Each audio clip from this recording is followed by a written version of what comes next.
आज अपन स्टार्ट करेंगे मोशन में टॉपिक डिस्टेंस एंड डिस्प्लेसमेंट और दोनों में सीखेंगे comparison. Distance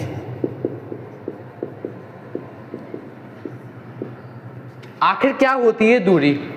total length covered by an object is called distance, कि कुल लंबाई, अगर कोई ऑब्जेक्ट कुल लंबाई तय करता है उसको अपन कहते हैं distance.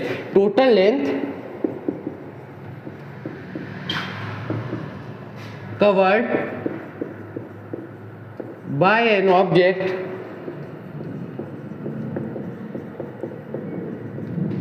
Is called distance.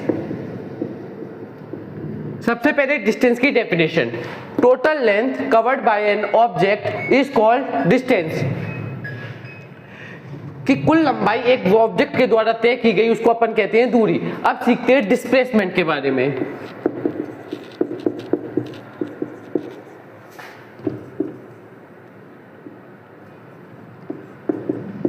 Displacement is also basically ये डिस्टेंस। डिस्प्लेसमेंट भी डिस्टेंस होता है, पर फर्क इतना है कि shortest distance covered by an object, shortest distance covered by an object is called displacement. कम से कम तय की गई दूरी को अपन डिस्प्लेसमेंट कहते हैं। Shortest distance.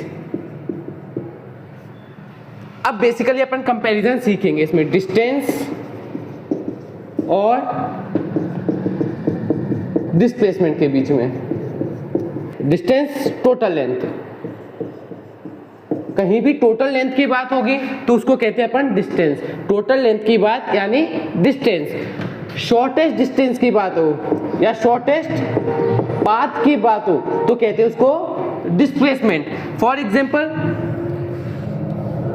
एक बंदा ए से बी तक गया और बी से सी तक गया, ये 3 मीटर और ये 4 मीटर। अब उसकी डिस्टेंस हो जाएगी 7 मीटर, और डिस्प्लेसमेंट के लिए उसको शॉर्टकट अपनाना पड़ेगा जिसको कहेंगे वो direct A to C travel कर लेगा। तो displacement is the shortest distance. Displacement is the shortest distance और डिस्टेंस को कहते हैं टोटल लेंथ। अंडरस्टैंड। अब किसी भी चीज की एसआई यूनिट, इन दोनों की ही एसआई यूनिट क्या होगी? मीटर, क्योंकि ये दोनों डिस्टेंस ही हैं। SI unit metre. उसके बाद ये कैसी क्वांटिटी है, स्केलर है या वेक्टर है, तो डिस्टेंस को कहते हैं स्केलर। अभी अपन आगे एक्सप्लेन करेंगे स्केलर और वेक्टर में डिफरेंस।